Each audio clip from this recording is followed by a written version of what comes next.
주님의 말씀 앞에 나온 사랑하는 성도들에게 주시는 은혜의 축복이 가득하기를 주님의 이름으로 축원합니다. 우리가 요셉의 이야기를 계속해서 살펴보는 가운데 있는데요. 드디어 요셉과 그 형들의 만남이 이루어지는 본문을 오늘 보게 되어집니다. 요셉이 바로의 꿈을 해석한 대로 7년의 풍년이 왔고 그 풍년이 지난 후에 이제 기근이 찾아오게 되어진 거예요. 그래서 그 기근이 찾아왔을 그때 이제 1절에 보면 그때에는 바로 그때예요. 벌써 7년의 세월이 지나가고 이제 기근의 때가 이르게 되어진 것이죠. 그러니 야곱이 애굽에 곡식이 있음을 보고 아들들에게 이르되, 그러니 가나안 땅에도 극심한 기근이 찾아왔어요. 먹을 것이 없어요. 그래서 어려움 가운데 있을 때 야곱은 애굽에 곡식이 있다는 것을 보았다. 이건 정말 눈으로 본 게 아니라 이렇게 들려와서 알게 되었다. 이 뜻이 되어지는 거죠. 애굽에는 먹을 것이 있다 하더라. 그러면서 아들들에게 말해요. 너희는 어찌하여 서로 바라보고만 있느냐. 이 아들들은 아무것도 어떻게 할 생각도 못하고 있어요. 뭔가 어떻게 해야 되는가, 이 기근 가운데 우리가 어찌해야 되는가, 어찌하지도 못하고 이러지도 저러지도 못하고 그러고만 있는 거죠. 그러니까 손 놓고 있는 거예요. 우리가 무슨 힘이 있냐, 어떻게 할 수 있냐, 손 놓고 있는 거죠. 그 모습은 마치 무엇과도 같아요. 그들에게는 구원할 자가 없다는 거예요. 그 누구도 나서서 이 문제를 해결할 자가 없는 거예요. 11명의 형제가 있는데 이미 이제 요셉은 애굽에 가 있고 남은 11명의 아들이 있는데 그 집에 11명이나 아들이 있음에도 불구하고 그 누구도 이 문제를 해결해 줄 자가 하나 없는 상황인 거죠. 결국 우리의 삶도 우리의 신앙도 마찬가지예요. 아무리 많은 사람이 있어도 그 가운데 우리를 구원해 줄 자는 아무도 없어요. 오직 예수님만이 우리의 유일한 구원자가 되어주세요. 많은 사람이 필요한 게 아니라 우리는 예수님이 필요한 거예요. 야곱에게 11명의 아들이나 있었지만 그 중에 그 누구도 도움이 되지 못했어요. 우리에게도 마찬가지예요. 사람의 힘은 그 누구의 힘도 우리에게 도움이 되지 못해요. 결국 하나님께서 기근 한번 보내시니까 그 가운데 구원자가 아무도 없는 것을 우리가 보게 되죠. 우리도 삶 가운데 여러 어려운 일들을 만날 때 그 가운데 우리에게는 구원자가 없어요. 우리나라의 국가적인 재난 상황들을 보면 과연 정말 이 21세기에 저런 일이 벌어질 수가 있나? 저런 참사가 일어날 수 있나 싶은 일들이 있죠. 오래전에 세월호 사건을 비롯해서 최근에 이태원 참사까지 그런 일들이 벌어졌을 때 최첨단의 과학 기술을 가지고 있는 이 시대가 그 사람들을 살리지 못하더라는 거예요. 아무 힘도 되지 못하더라는 거예요. 이것처럼 오늘 우리는 진정한 구원자가 누구인가를 봐야 돼요. 이 나라도 우리의 구원자가 되지 못하고 대통령도 그 대단한 누구도 우리의 구원자가 되지 못해요. 오직 우리는 참된 구원자를 찾아야 돼요. 지금 이 기근 때에 하나님께서 참된 구원자로 그 땅에 보낸 자가 누구예요? 요셉이에요. 요셉에게 가야만 살 수 있는 거예요. 그래서 야곱이 뭐라 그래요? 내가 들은즉 저 애굽에 곡식이 있다 하니 너희는 그리로 가서 거기서 우리를 위하여 사오라. 그러면 우리가 살고 죽지 아니하리라 말씀하죠. 애굽에 가서 곡식을 사오라는 거예요. 그래야 우리가 살고 죽지 않는다. 결국 그건 무엇을 의미해요? 요셉에게 가라 이거죠. 요셉에게 가라. 그래야 우리가 살고 죽지 아니한다라는 거죠. 창세기 42장의 중요한 핵심의 주제가 뭐냐면 살고 죽지 아니한다. 사는 것과 죽는 것, 이것에 대한 주제를 우리에게 말해주고 있는 거예요.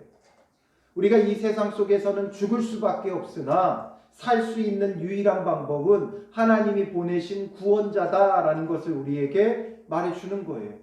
그러므로 이 시대 때에 이 7년의 기근의 때에 요셉에게 나아가는 자는 살지만 요셉에게 나아가지 않으면 죽는 거예요. 거기에 곡식을 사러 가서 곡식을 사고 먹고 이런 여러 가지 제도가 담겨 있지만, 그러나 이것을 통해 하나님께서 말씀하시려고 하는 것은 하나님이 보내신 구원자에게 나아가야 살 수 있다라는 거죠. 그걸 우리에게 보여주려고 하는 거예요. 그러므로 우리는 어디를 가도 살 길이 없어요. 오직 예수 그리스도에게만이 우리의 구원이 있고 우리의 참된 살 길이 있다. 이것을 우리에게 말해주기 위해 이때에는 요셉을 예수님의 예표로 하나님께서 삼아 주신 거예요. 그러므로 오늘 우리는 그 요셉을 보면서 요셉을 통해 우리는 요셉만이 아니라 예수 그리스도를 바라볼 수 있어야 돼요. 그래서 정말 예수님만이 우리의 구원자이구나, 예수님에게 나가야 한다라는 것을 우리는 반드시 알고 오직 예수님만이 우리의 믿음의, 우리의 신앙의 중심이 되어져야 하는 것이죠. 그래서 3절에 보면 요셉의 형 10사람이 애굽에서 곡식을 사려고 내려갔으나 되어 있어요. 요셉의 형 10사람만 내려가요. 야곱의 아들은 12이었고 요셉은 이제 애굽에 있으니까 11명이에요. 그런데 11명이 내려간 게 아니라 10명만 내려가요. 왜 10명만 내려갔어요? 4절에 보면, 우리 4절 같이 읽어볼까요? 야곱이 요셉의 아우 베냐민은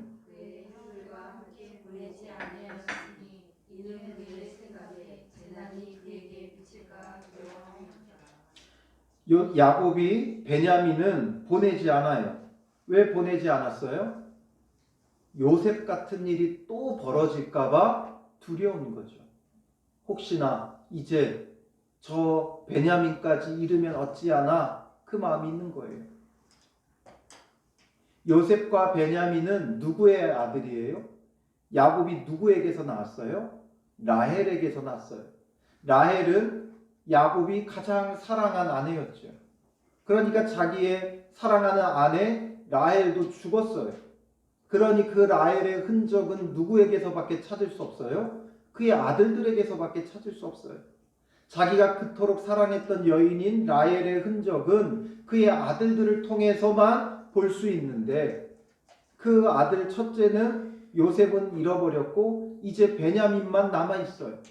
그러니 이 베냐민마저 잃어버릴까봐 야곱은 두려워하고 있다는 거죠. 그래서 이는 그의 생각에 재난이 그에게 미칠까 두려워함이었더라. 재난이 그에게 미칠까봐 두려워해서 베냐민을 내보내지 않은 거예요. 왜냐하면 애굽까지 갔다 와야 되는데 그 거리가 약 400km예요.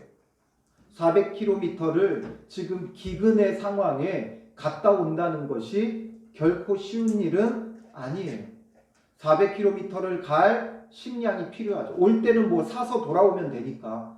근데 가는 동안 400km를 갈 그런 식량도 챙겨가야 되고, 또 기근 때에는 도적대가 더 극심해요. 왜냐하면 먹고 살 길이 없으니까 도적대가 더 극성을 부릴 수밖에 없죠. 그러니 그 가고 오는 걸음에 또 도적대를 만나면 어떻게 해요? 또 밤에 사나운 짐승은 어떻게 해요? 그러니까 야곱이 이 베냐민을 놓지 못하는 거죠. 결국 야곱도 어떤 마음 가운데 있는 거예요? 여전히 두려움 가운데 있는 거예요. 여전히 내려놓지 못하는 그의 욕심이 남아있는 거예요. 결국 여기에 문제는 뭐예요? 그의 생각에 베냐민을 보호하겠다고 베냐민을 안 보내는데 결국 이게 어떻게 돼요? 더 큰 문제가 되어져요. 베냐민을 안 보낸 그것 때문에 뒤에 일이 이게 벌어지는 거예요. 베냐민도 같이 보냈다면 일은 간단하게 끝났어요. 베냐민도 함께 보냈다면 요셉이 그 형제들을 조우하면서 이 문제들은 금방 끝날 수 있는 문제였어요. 그런데 그렇게 하지 못하고 여전히 자기 마음에 붙잡고 놓지 않는 아들 하나. 그래서 여전히 야곱은 편애를 하고 있는 거예요. 요셉을 그렇게 편애한 까닭에 요셉은 형들의 미움을 사고 요셉을 잃어버린 결과를 낳았죠.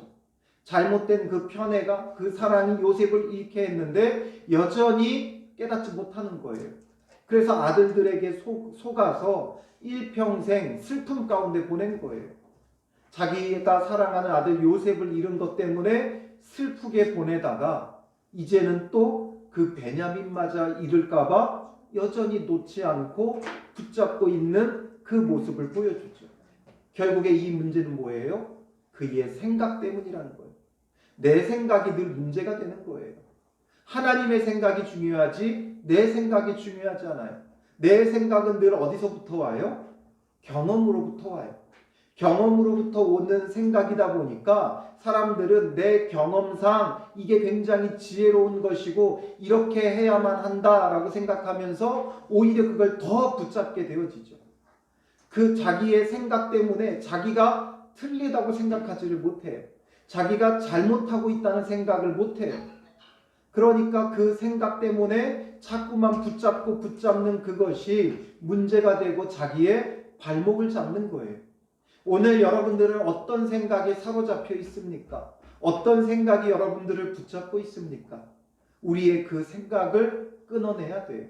내 생각에는 이렇게 될 텐데, 내 생각에는 이렇게 될 텐데, 내가 보기엔 이게 좋은데, 내가 보기에는 저게 좋은데 하고 있는 이 모든 것들을 내려놓아야 돼요.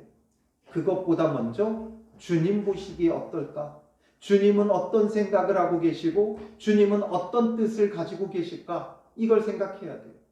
우리가 가정 안에서 자녀들을 바라볼 때도 마찬가지. 내 생각에는 이렇게 됐으면 좋겠다.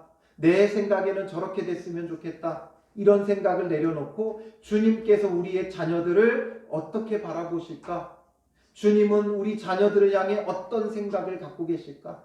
우리 가족을 향해 어떤 생각과 어떤 계획을 갖고 계실까? 우리 교회를 바라보면서 우리 눈에 보이는 것으로 판단하고 생각하고 낙심하기보다는 하나님은 우리 교회에 대하여 어떤 생각을 가지고 계실까? 어떤 뜻과 계획을 가지고 계시는가? 이 마음이 우리 가운데 있어야 된다는 거예요. 여러분들의 꿈과 비전 가운데 하는 일들 가운데 학교와 직장과 일터 속에서 하나님은 어떤 생각을 갖고 계시고 어떤 길을 준비하고 계시고 어떤 뜻을 갖고 계시는가? 이것이 중요하다는 것이죠.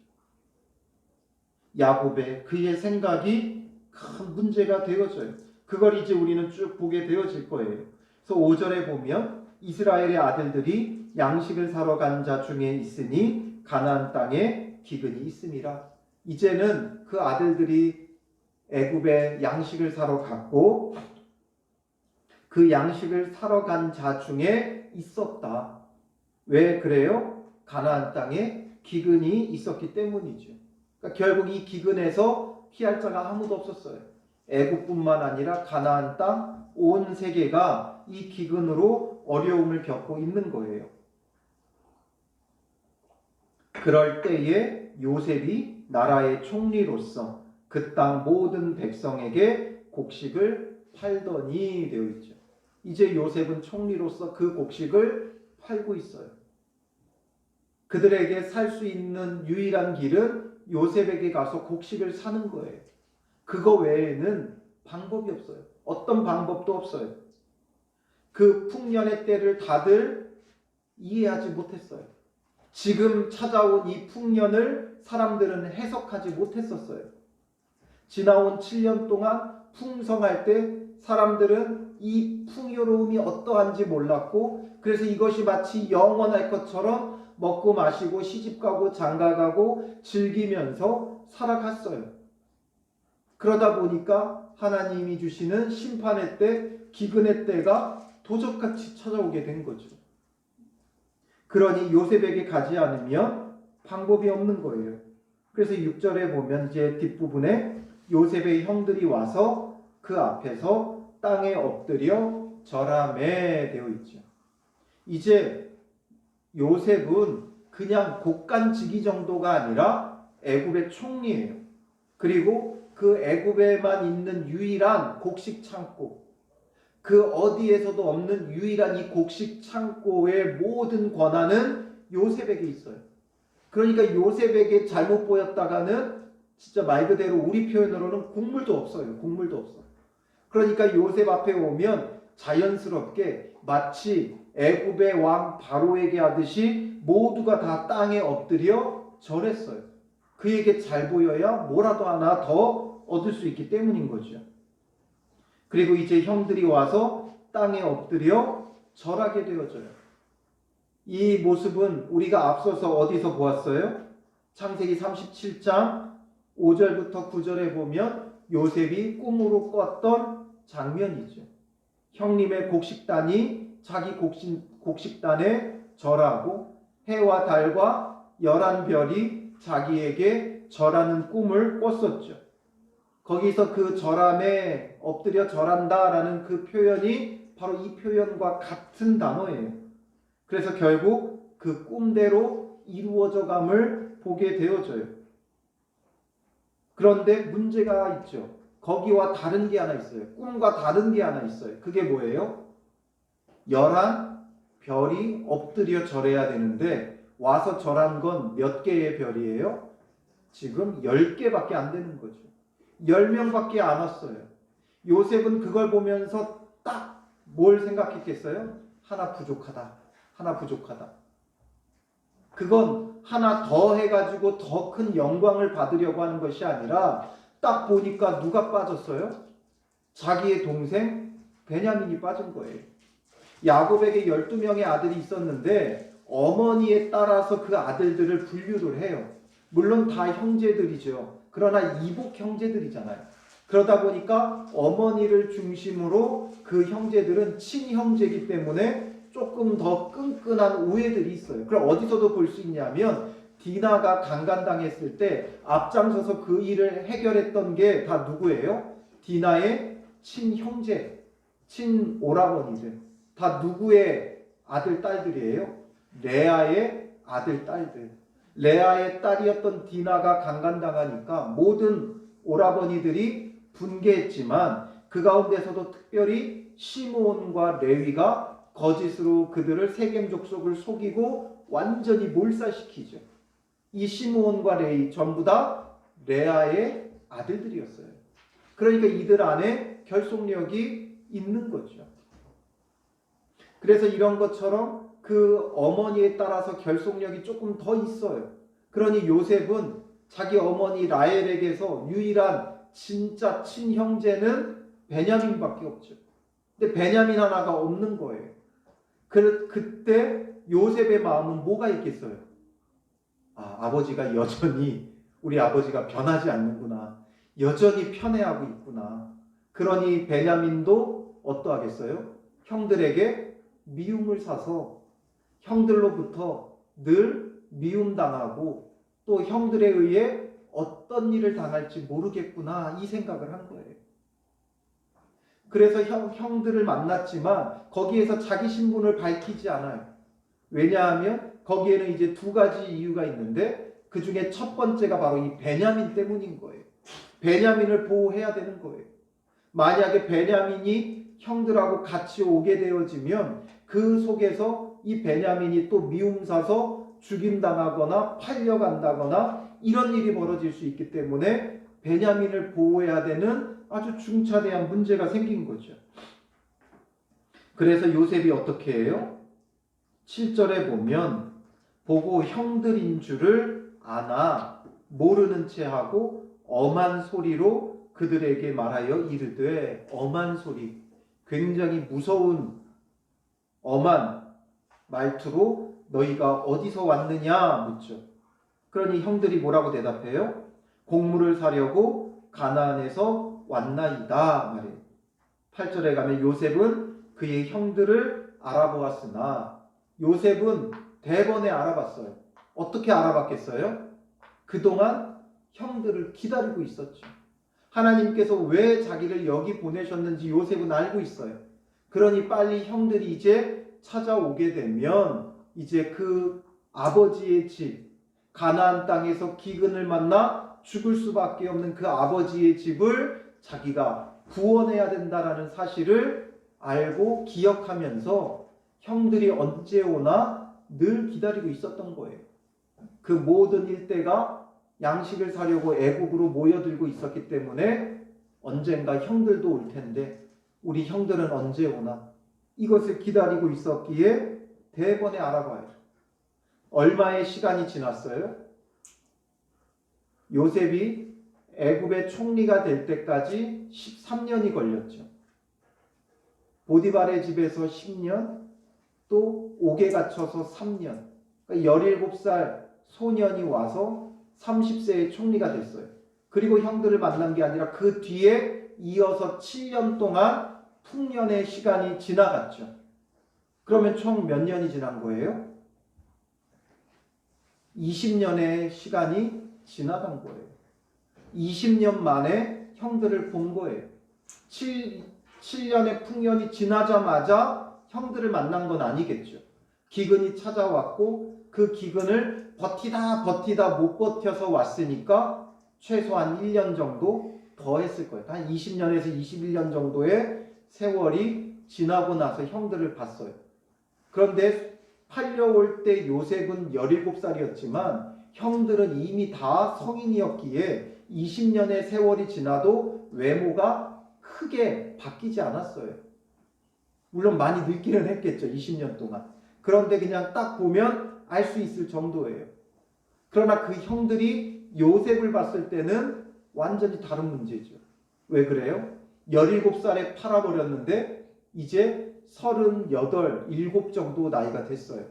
그 세월 동안 20년이 넘는 세월 동안 요셉의 모습이 소년에서 많이 변했을 것이고 또 거기에 총리로 있을 것이라고는 아예 생각조차 못하죠. 그리고 히브리 사람들은 수염을 길게 길렀어요. 근데 애굽 사람들은 수염도 깎고 머리도 완전히 밀어버렸어요. 머리도 완전히 밀어버리고 가발을 쓰고 뭐 이렇게 했어요. 그러니까 외형적으로 요셉을 알아본다는 게 불가능했어요. 그러니 그들은 8절에 보면 요셉을 알아보지 못하더라. 요셉은 대번에 형들인 줄 알았지만 형들은 전혀 몰라보죠. 그래서 요셉이 9절에 그들에게 대하여 꾼 꿈을 생각하고 그들에게 이르되, 꾼 꿈을 생각했다라는 건 그 앞서서 꿨던 그 꿈들, 형님의 곡식단이 자기에게 절하는 것, 해와 달과 11별이 자기에게 절하는 것을 생각을 한 거예요.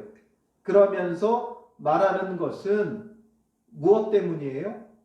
동생 베냐민이 없기 때문인 거예요. 베냐민이 없기 때문에 지금 그냥 밝히지 않고 뭐라고 말해요? 너희는 정탐꾼들이라 이 나라의 틈을 엿보려고 왔느니라 말하죠. 그러면서 이제 계속해서 요셉과 형들 간에 어떤 실랭이가 벌어지는 거예요? 너희는 정탐꾼이다. 아니요, 우리는 진실한 자들입니다. 이걸로 계속 실랭이 하는 거예요. 그 요셉은 왜 형들에게 정탐꾼이라는 누명을 씌워요? 결국 베냐민을 데려오게 하기 위한 목적이 첫 번째예요. 베냐민이 없기 때문에 이 베냐민을 살려서 애국으로 데려오고자 하는 목적이 하나 있고, 그런데 특별히 왜 정탐꾼이라는 누명을 씌우는가? 이것을 통해 형들이 지난날의 자기들의 과오를 생각하기를 원했던 거예요. 그래서 자기들의 그 잘못을 직면하기를 원했던 거예요. 요셉이 없어졌을 때 그들이 아버지에게 가서 뭐라고 거짓말했어요? 짐승이 물어갔다. 그러면서 이 옷과 이 흔적을 보라 하면서 거짓말로 속였을 때 그 아버지가 너무 슬퍼했죠. 너무 슬퍼했어요. 위로받기를 거절했어요. 그러니까 이 형제들 사이에서는 절대 언급하면 안 되는 게 뭐예요? 요셉이에요. 요셉에 대해서는 절대 언급하면 안 돼요. 누가 있든 없든 요셉은 그들의 입에 올릴 수 없는 이름이 되어져 버렸어요. 자기들이 잘못한 게 있고 늘 아버지에 대한 죄스러움과 미안함, 동생에 대한 그 미안함을 잊기 위해서 요셉이라는 그 이름 자체를 잃어버려야 됐고, 요셉을 그들의 기억에서 완전히 지워야 됐어요. 요셉을 기억하면 기억할수록 그들에게는 죄책감이 밀려올 수밖에 없죠. 그래서 그 형제들 가운데 누가 떠나갔어요? 유다가 떠나갔죠. 유다가 왜 형제들을 떠나갔는지 정확하게 성경은 기록하고 있지 않지만 대부분의 학자들은 그 이야기를 해요. 요셉에 대한 그 책임감 때문에, 그 요셉으로 인해 아버지를 속인 것에 대한 그 죄책감을 견디지 못해 떠나간 게 아니냐, 이렇게 봐요. 유다는 이제 예수 그리스도가 오실 그 조상이 되죠. 왜 그가 조상이 될 수 있는가? 그의 양심은 살아 있었어요. 그래서 며느리 다말과의 일이 벌어졌을 때도 그 자기의 수치스러운 일들을 감추기 위해 철저히 다말을 죽일 수도 있었어요. 그런데 그렇게 하지 않고 내가 나보다 옳도다 인정을 하죠. 이렇게 형제들의 마음속에 부담이 되는 이름 요셉, 그동안 잊어버려야 했던 요셉, 그 요셉을 그들은 이제 까마득히 잊고만 지내왔어요. 그러니 요셉이 눈앞에 서 있어도 요셉인 줄 전혀 생각조차도 못하는 거예요. 그러면 그들에게 있어서 이 요셉의 문제를 다시금 직면하고 자기들의 그 잘못을 돌아보게 하기 위해서 이들을 정탐꾼으로 몰게 되는 거예요. 왜 정탐꾼이냐? 근데 하필 왜 정탐꾼이냐? 이 당시에 애국은 지정학적으로 이 나일강 하류의 넓은 평야 지역이에요. 그러므로 항상 이방인에 대한 경계가 심한 곳이에요. 동서남북으로 어디로든 적이 침입해 올 수 있었고, 그래서 이방인 나그네들에 대해서 굉장히 배타적인 나라가 애굽이었어요. 그렇기 때문에 이렇게 의심하는 것이 굉장히 자연스러운 일이에요. 그런데 요셉이 그것만으로 하는 게 아니죠. 형들인 줄 아는데도 불구하고 정탐꾼으로 몰았던 이유는 그동안 요셉이 형들에게 어떤 역할을 했던 거예요? 정탐꾼 역할을 했잖아요. 아버지에게 형들의 잘못을 일러 바쳤잖아요.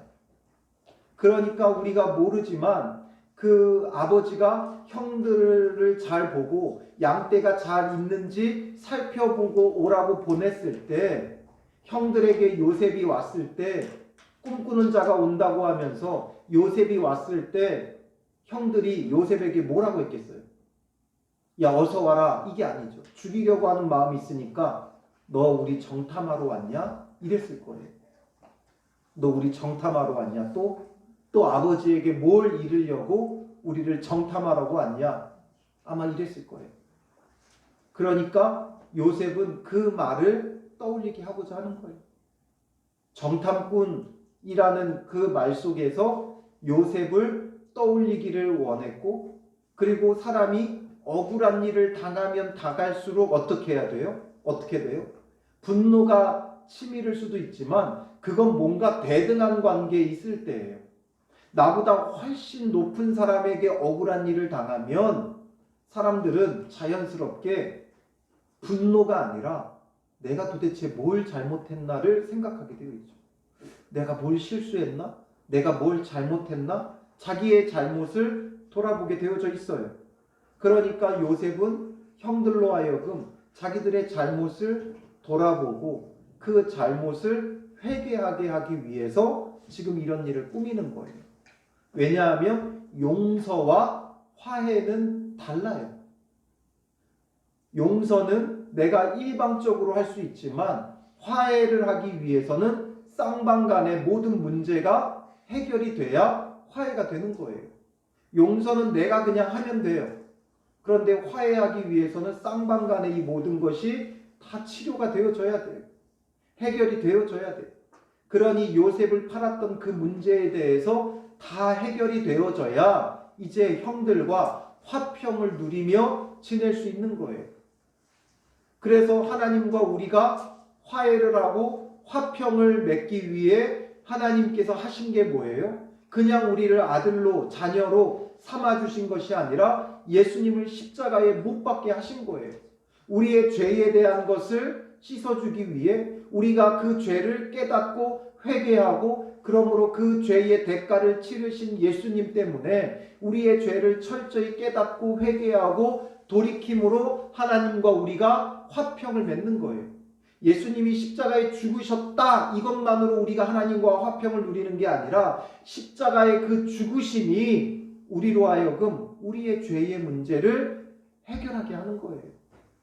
그 죄를 직면하고, 이전에는 나는 잘못이 없다 하던 자들이 이제 나는 죄인이다 라는 것을 인정하고 자백하고 회개하고 돌이키는 자가 되어지는 것이죠. 이처럼 형들이 자기들의 잘못을 직면하고 회개하고 돌이키기를 원해서 기다리고 있는 거예요. 그래서 그들에게 정탐꾼이다, 이 나라의 틈을 엿보러 왔다 말하니까 10절에 그들이 뭐라 그래요? 내 주여 아니니이다. 당신의 종들은 곡물을 사러 왔나이다. 우리는 정탐꾼이 아니다. 이걸 증명하기 위해서는 어떻게든 증명을 해야죠. 말로만 우리는 아닙니다 하면 안 되죠. 그러니까 할 수 있는 말이 뭐예요? 우리는 정탐꾼이 아니다. 훈련받은 군사도 아니고 뭘 엿보러 온 것도 아니고, 그러다 보니까 맞다, 우리는 다 형제니까. 한 형제를 정탐꾼으로 보내는 일은 없잖아요. 같은 형제만 10명씩 막 정탐꾼으로 보내지 않아요.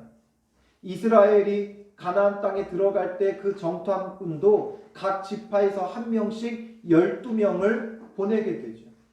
이런 것처럼 한 형제를 전부 다 보내는 일은 없는 거예요. 그러니까 우리는 실제로 다 한 사람의 아들들로서 확실한 자들이니 당신의 종들은 정탐꾼이 아니니이다 말하죠. 우린 다 형제입니다. 한 형제가 무슨 정탐꾼으로 옵니까? 우리 가족이 지금 굶어 죽게 되었기에 우리 가족 살리려고 함께 왔습니다. 이 이야기를 하고 있는 거죠. 그러니 요셉이 뭐라 그래요? 아니라 너희가 이 나라의 틈을 엿보러 왔느니라. 계속해서 엄한 말로 그들을 몰아세우죠. 그러니까 이들이 뭔가 더 말을 해야 되는 거예요. 계속해서 이것만 우길 수는 없죠. 뭔가 더 자세하고 상세하게 말을 해야 돼요. 그래서 그들의 말이 뭐예요? 13절에 당신의 종 우리들은 12형제로서 가나안 땅 한 사람의 아들들이라. 우리는 정말 속이는 거 없이 진짜 12형제들입니다. 근데 막내 아들은 오늘 아버지와 함께 있고 또 하나는 없어졌나이다 말하죠. 또 하나는 없어졌나이다. 비로소 이제 직면하기 시작하는 거예요. 자기들이 팔아버렸던 그 동생, 아직까지는 온전히 직면하지 못하고 뭐라 그래요? 자기들이 팔아버렸다 하지 않고 하나는 없어졌나이다. 하나는 아버지에게 있고 하나는 없어졌나이다. 그러면서 상세하게 말해서 자기들에 대한 오해를 풀고자 하는 거였죠. 그런데 요셉은 그 말을 들으면서 이제 뭔가 그 마음에 오히려 더 기쁨이 찾아오는 거야. 형들이 이제 베냐민의 존재와 자기의 존재를 인식하는구나. 그래서 뭐라고 말해요? 내가 너희에게 이르기를 너희는 정탐꾼들이라 한 말이 이것이니라. 내가 너희에게 정탐꾼이라고 말한 것이 이것이다. 봐라, 니네 말 틀리지 않냐. 아까는 한 아버지의 아들들이라고 하더니 사실은 둘이 더 있고 하나는 없어졌고 하나는 아버지와 있다고 하니까 이게 너네가 거짓말장이라는 증거고 정탐꾼이라는 증거다. 그러니까 너희는 이같이 하여 너희 진실함을 증명할 것이라. 너희 진실함을 증명해라 라는 거죠. 결국 그들이 말했던 거짓말 이 두 가지에 대해서 증명하라는 거예요. 그래서 먼저 무엇을 얘기해요? 바로의 생명으로 맹세하노니 너희 막내 아우가 여기 오지 아니하면 너희가 여기서 나가지 못하리라. 너희 막내 아우 데리고 와서 증명해봐라. 그리고 너희가 없어졌다고 하는 그 동생 그것도 증명해봐라. 그 말은 붙어있지 않지만 그런 의미인 거예요. 왜 없어졌는지를 돌아보라는 거죠. 그 형제는 왜 없어졌는지. 그리고 베냐민을 데려와서 이 모든 걸 증명하라는 거예요. 이로써 베냐민은 이제 형들이 손도 댈 수 없는 자가 되는 거예요. 형들이 아무리 미워해도 손도 댈 수 없어요. 자기들의 생명은 이제 누구에게 있는 거예요? 베냐민에게 있는 거예요. 베냐민이 와야만 자기들은 살 수 있는 거죠. 이렇게 해서 베냐민을 보호하고 또 자기들의 죄를 돌아보기를 원하고 있는 거죠. 그러니 너희 중 하나를 보내어 너희 아우를 데려오게 하고 너희는 갇혀 있으라. 내가 너희의 말을 시험하여 너희 중에 진실이 있는지 보리라. 바로의 생명으로 맹세하노니 그리하지 아니하면 너희는 과연 정탐꾼이니라 하고 그들을 다 함께 3일을 가두었더라. 다 함께 3일을 가둬놓고 너희 중에 누구 하나만 가서 베냐민 데려와라 이야기를 하는 거죠. 그 이야기는 베냐민을 살려라. 베냐민을 절대 손도 대지 말아라 이 이야기예요. 그래서 요셉은 베냐민을 온전히 살리고자 함과 또 형들이 자기들의 죄를 돌아보면서 회개하기를 원하고 있는 거죠. 그러면 이제 그것으로써 형들과 화평을, 화해를 얻을 수 있는 거예요. 요셉의 마음에는 이미 형들을 용서했어요. 형들을 용서하지 않았다면 당장에 자기 신분을 밝히죠. 내 꿈이 어떻게 됐는지 보시오 이러면서 내가 꿨던 꿈 과연 어떻게 되는지 보자면서 애굽에 팔았죠. 그 꿈대로 되지 않았습니까? 당신들이 나를 이제 이렇게 팔았으니 나도 당신들에게 해줄 것이 없소 하면서 돌려보낸다거나 옥에 가둔다거나 그 원한을 갚을 수 있어요. 그러나 이미 용서했기 때문에 그렇게 하지 않고 지금 형들이 그 죄를 깨닫고 그 죄를 직면하고 돌이켜서 이제 형들과 화해하고자 하는 그 마음을 갖고 있기 때문인 거죠. 그러니까 이제 이 이후에 옥에 갇혀서 이들이 어떤 생각과 어떤 마음을 갖게 돼요? 우리가 요셉에게 그렇게 해서 이런 일을 당한다. 그들이 스스로 깨닫는 거예요. 이게 바로 우리의 모습이에요. 우리가 어려움을 당해야만 자기 잘못들을 살펴보는 거예요. 내가 도대체 뭘 잘못했길래 이런 일들이 내게 찾아왔는가?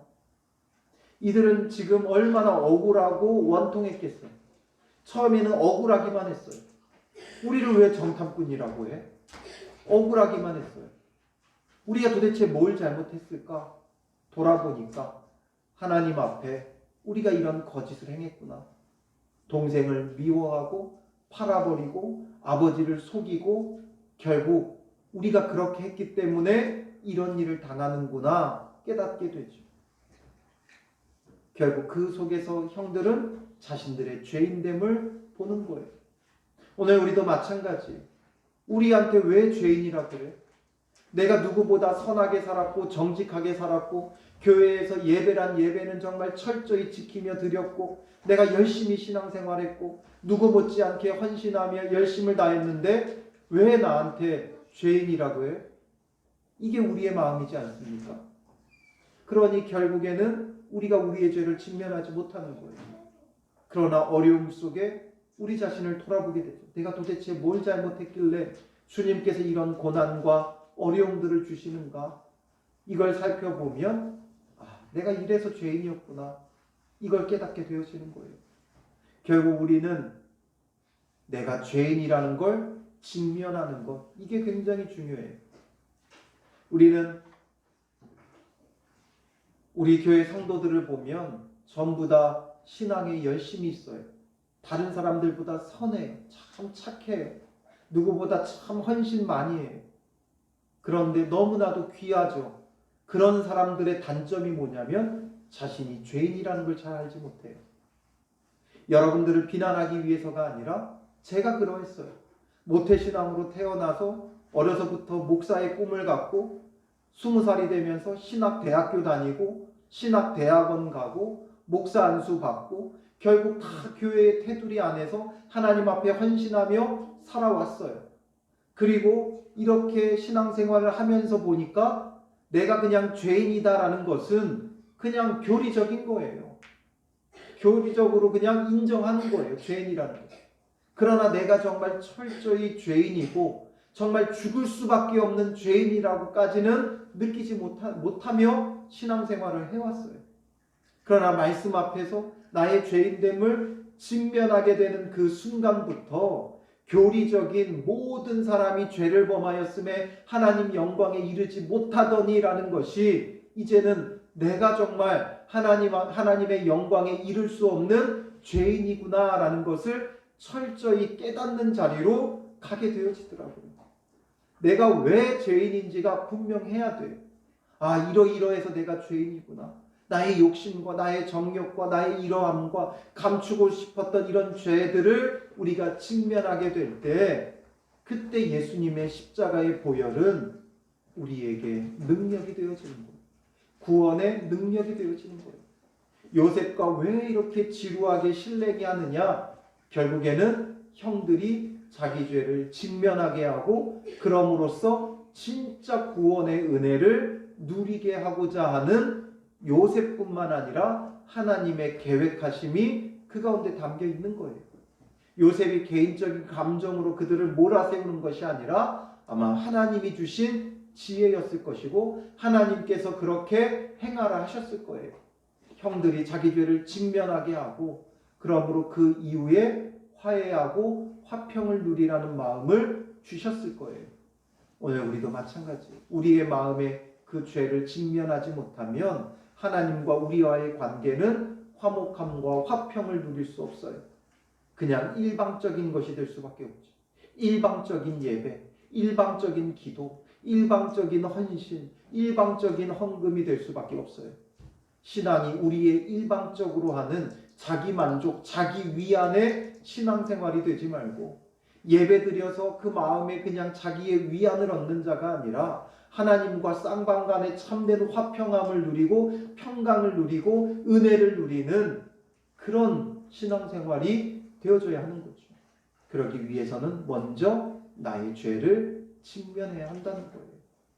내 죄를 철저히 주님 앞에서 직면하게 되어질 때 참된 화평과 화해가 이루어지는 거죠. 그 과정으로 하나님께서 요셉과 그의 형들을 지금 이끌고 계시는 거예요. 그냥 요셉이 총리이기 때문에 일방적으로 형들을 지금 괴롭히고 있는 것이 아니라 형들을 시험하고 있는 것이 아니라 하나님께서 이 둘의 관계를 화목해 하고 화평의 관계로 이끌고 계신다라는 거죠. 그러니 우리는 이것을 보면서 하나님과 우리와의 관계를 생각해야 되고 우리와 이웃과의 관계를 늘 생각해야 돼요. 그 관계 속에서 우리의 잘못을 직면하고 회개하고 돌이키며 참된 화목함과 화평을 누릴 때 우리가 사는 거예요. 지금 살고 죽는 것에 대한 문제를 여기서 제기하고 있는 거예요. 이들은 요셉에게 그냥 간다고 살 수 있는 게 아니라 요셉과의 그 관계가 회복돼야 살 수 있는 거죠. 회복되지 않으면 살 수 없어요. 요셉이 두려워서 어떻게 요셉에게 가요? 지금 잠깐 한번 얻어서 올 수는 있지만 그 다음엔 또 어떻게 갈 거예요? 지금 당장은 먹고 살 수 있을지 몰라도 한번 은혜를 입을 수는 있어도 요셉인 걸 알면서 또다시 애굽에 내려갈 수 있겠어요? 못 내려가요. 두려워서 못 내려가요. 어떻게 갚을지 몰라 두려워서 못 내려가요. 그래서 이후에 그 아버지 야곱이 죽은 다음에 형들이 어떻게 해요? 아버지가 이렇게 유언했어. 우리에게 원수로 갚지 말라고 유언했어. 이러면서 막 요셉 앞에서 설설 기죠. 이런 이유가 있는 거예요. 그들은 요셉이 두려울 수밖에 없어요. 그러니 그들을 살리기 위해서는 바로 이런 과정들이 필요한 거죠. 오늘 우리도 하나님 앞에 하나님이 두려울 수밖에 없어요. 죄인이라는 걸 알면 하나님이 두려울 수밖에 없어요. 그래서 우리와 하나님과의 관계를 중재해 주시는 분, 그게 바로 예수님이신 거예요. 오늘 우리가 예수님을 통해 하나님 앞에서 정말 우리의 이 죄의 문제들이 해결되어지고 화목함을 누리는 그 은혜를 이제 우리가 이 이후의 과정, 형들과 요셉과의 그 이루어져가는 일들을 보면서 우리가 바르게 깨닫고 정말 이것을 통해 하나님과 참된 화평을 누리는 믿음의 사람들이 되시기를 주님의 이름으로 축원합니다. 기도하겠습니다. 살아계신 아버지 하나님, 오늘 우리에게 참된 화평이 무엇인지, 구원이 무엇인지, 살고 죽는 것이 무엇인지 알려주시기 원하시는 주님, 우리가 참된 생명을 얻기 위해 오직 예수 그리스도에게로 나아가게 하시고 또한 우리가 우리의 죄를 직면하게 하여 주셔서 교리 속에서만 아는 죄인됨이 아니라 정말 우리의 부끄럽고 수치스러운 죄들을 잊어버리고 싶었고 기억하기 싫었던 그 죄들을 다시 한번 주님 앞에서 직면하며 주님의 십자가의 보혈로 해결하게 하여 주시고 이로써 주님과 진정한 화평을 누리는 복된 주님의 자녀들이 될 수 있도록 인도하여 주시옵소서. 주시는 은혜의 소망이 우리 가운데 있게 하시고 오직 그리스도에게만 구원 있음을 바라보며 우리가 주께로 나아가는 믿음의 사람들 될 수 있도록 인도하여 주시옵소서. 오늘도 예배를 위하여 수고하고 애쓰는 많은 손길을 기억하시고 그 수고의 헌신이 천국에서 해같이 빛나는 믿음의 사람들 되게 하옵소서. 기도로 반주로 성경 봉독으로 또한 청소로 여러 가지 모양 보이게 보이지 않게 수고하며 애쓰는 그 손길들을 기억하시고 그 수고와 헌신이 늘 주님 앞에서 기쁨이 되고 감사가 되고 이로써 평생토록 주께 쓰임받기를 갈망하는 믿음의 사람들 될 수 있도록 인도하옵소서. 모든 것 주께 감사하며 예수님의 이름으로 기도합니다. 아멘.